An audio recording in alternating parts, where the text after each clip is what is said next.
Orędzie Jezusa przekazane do Luz de Maria de Bonilla 30 grudnia 2025 roku. Umiłowane dzieci moje, kocham wszystkich, wszystkich szukam, pragnę zbawienia wszystkich. Dlatego musicie uznać, że modlitwa nie jest tylko powtarzaniem, ale musicie myśleć nad tym, co mówicie.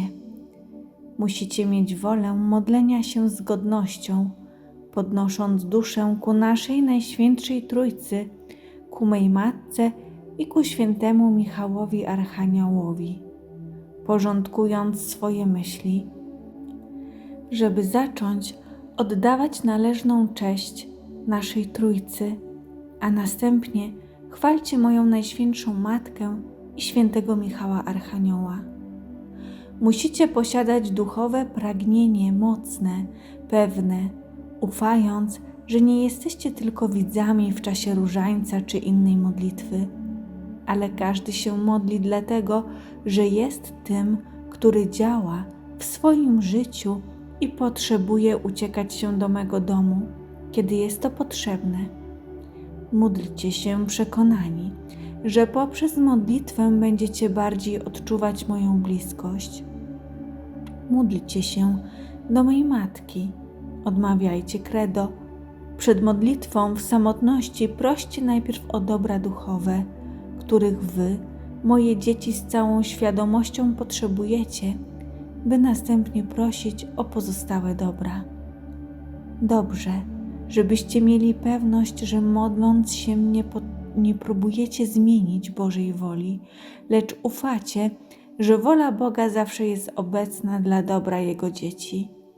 Są wydarzenia na ziemi i w życiu osobistym, które są zależne od osobistej odpowiedzi człowieka poprzez modlitwę, a Bożą odpowiedzią na modlitwę człowieka jest pominięcie lub złagodzenie objawienia, wobec czego człowiek powinien dziękować za to, co się nie spełnia, a co było zależne od ludzkiej odpowiedzi modlitwy. Inne Boże dekrety zostają złagodzone jako odpowiedź na modlitwę, ale spełniają się, choć nie z taką siłą, jak oczekiwano.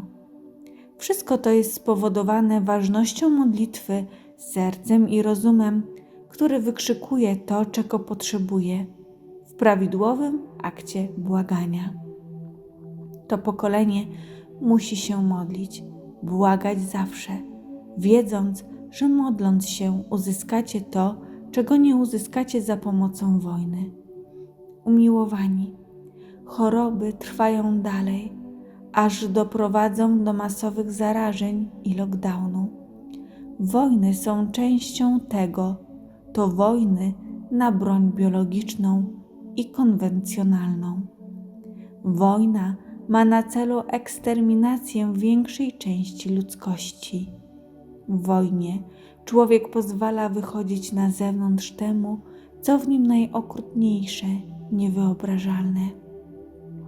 Wojna wreszcie oznacza władzę jednych narodów nad drugimi, przy czym kosztem tej władzy jest najokrutniejszy akt człowieka. Jakże boleję nad tym. Choroba przenosi się przez powietrze. Już teraz stosujcie olej dobrego Samarytanina, by zapobiegać zarażeniu się, ale nade wszystko miejcie duszę czystą i wolną od duchowych sporów. Mój dom przestrzega. Jeśli chcecie słuchać, przyjmujcie to. W przeciwnym razie bez tego, co potrzebne, stawicie czoła temu, co się zbliża.